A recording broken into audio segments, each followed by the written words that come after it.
Marcus Aurelius once said, "Among the animals which have not reason, one life is distributed. But among reasonable animals, one intelligent soul is distributed. Just as there is one earth of all things which are of an earthy nature, and we see by one light, and breathe one air. All of us that have the faculty of vision and all that have life. All." Have you noticed that some days you feel more lively, attentive, and understand things more easily? You can read the news, understand subjects, feel more like reading books and understand what's going on at college or university with less effort. You're more focused, alert, with clarity, and a greater ability to think about day-to-day activities. Have you ever had days when you feel very tired and find it hard to pay attention to anything? Sometimes, when you try to do activities that require you to think, you get stuck because you're having a bad mental day. And the curious thing, guys, is that these days of extreme tiredness don't necessarily have to do with how much you've thought or worked in the previous days. Sometimes, even if you haven't done anything much in the previous days, you just feel tired and you don't understand why.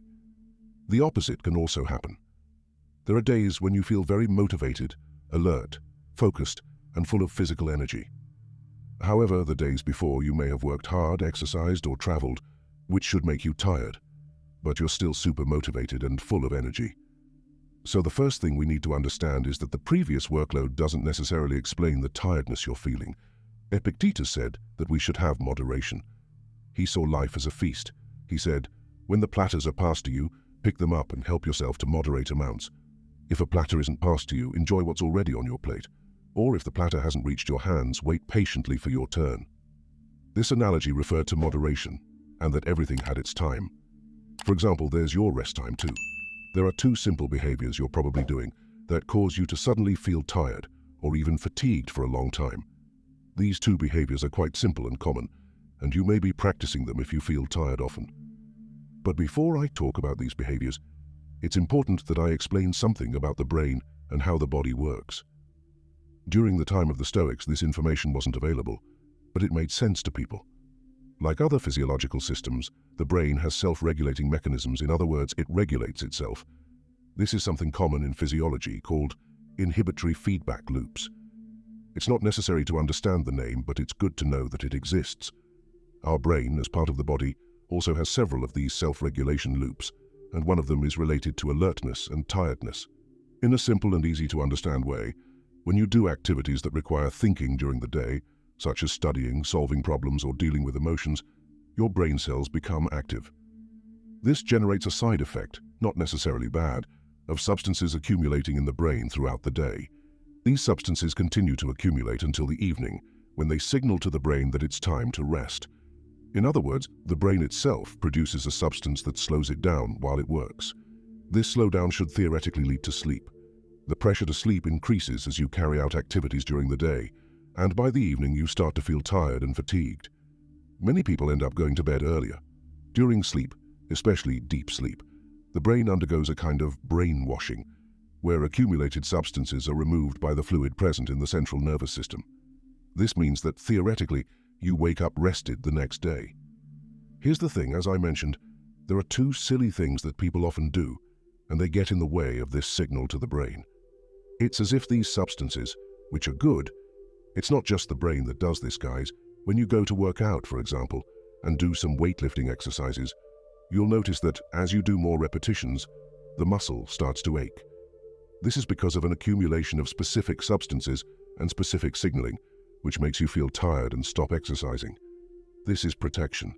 Imagine if you didn't feel tired, you'd keep doing that movement until you hurt the muscle or even tore a tendon. Our brain is similar. The accumulation of substances during the day is to protect us, allowing us to rest at night. However, some behaviors disrupt this signaling. Although the Stoics had different life models from today's, I'm going to show you how they corrected these modern errors in their lives in order to have a better disposition for their affairs. There are two behaviors. First behavior, number one, which you're probably doing, and which is keeping you chronically tired. Excess caffeine. Although coffee wasn't something consumed 2,000 years ago, we have the notion that moderation should be exercised. Every human being must respect their body's limits with the necessary moderation, because only then will they be able to live freely and healthily. We often see people in clinics who are anxious or have problems sleeping because they have consumed too much caffeine. Often it's because they drink coffee all day, thinking they'll stay awake longer because they're tired. But this ends up disturbing sleep, and the person gets stuck in this cycle. They wake up tired, drink more coffee to wake up, and the cycle continues. It's funny because you can tell them that they'll rest better if they sleep more, but they reply, "How can I stop drinking coffee if I'm tired?" It's a bit contradictory, but it's important to keep an eye on how much coffee you're drinking. The second behavior that could be making you tired is overstimulation. This happens when you expose yourself too much to things that stimulate your mind, creating the feeling that you're always behind. You know, that strong anxiety, that constant rush, especially when it comes to social media.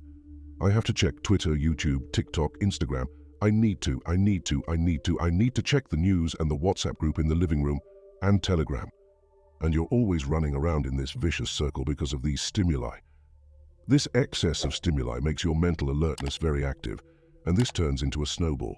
You're always checking, something very similar to obsessive-compulsive behavior, where you have obsessive thoughts. I'm not saying that you have obsessive-compulsive disorder. I'm saying that you develop an obsessive-compulsive routine with thoughts like, I have to check, I have to check, I have to check, I need to see, I need to know what's going on, I can't miss anything. And you adopt a compulsive behavior of repeatedly checking to stay up to date. This once again affects your sleep, undermines your healthy diet, and often causes you to stop exercising. What's more, it can lead to a neglect of social interactions. You end up becoming an overstimulated person, constantly seeking more and more dopamine, both digitally and in other forms, resulting in that chronic state of feeling extremely tired. This stimulation breaks with Stoic thinking. This stimulation makes you run towards the future, but forget to live in the present. The Stoic said, stay focused on the present situation. Seize the present moment, he said, concentrate on it like a Roman. Don't get distracted. Don't dwell on regret. Don't give in to anxiety. Look at what is in front of you. Look at it with everything you have. The present moment is the same for everyone, he said, no matter their job, no matter how well or how terribly things have been going. The present is all anyone possesses.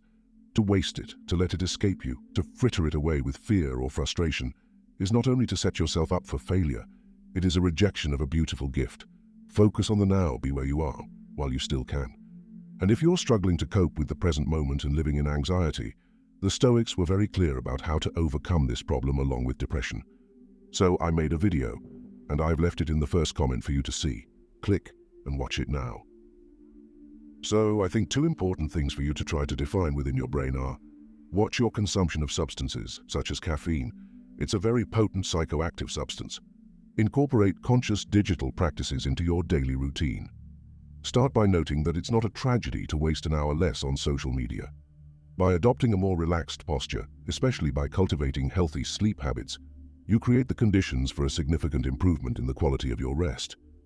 As you get used to this adjustment, you realize that spending a little less time on social media or other platforms doesn't have a significant impact on your life. Life goes on, and you're not falling behind. In fact, by making these choices, it's quite likely that you'll have periods of study, times to follow relevant content, or seek more quality personal development. So be aware of these two behaviors, because over time they can become automatic if they aren't already. By creating a more conscious and balanced approach to technology use, you not only preserve your well-being, but also make room for more meaningful growth and learning opportunities in your daily journey. One personal experience I can share is that I started deleting Instagram during the week. The first week was very difficult because it felt like something was missing from my life, which is very worrying because this is a sign of addiction, which is completely destructive. Self-control is something the Stoics tried to keep with them at all times, and it can help them deal with adversity and everyday problems. But to return to the example, after 2 weeks, my life became easier, less worrying, and I didn't feel as if my life was so much worse than other people's. After all, we see social media all the time. After all, what we see on social media isn't reality. As Marcus Aurelius said, waste no more time arguing what a good man should be one.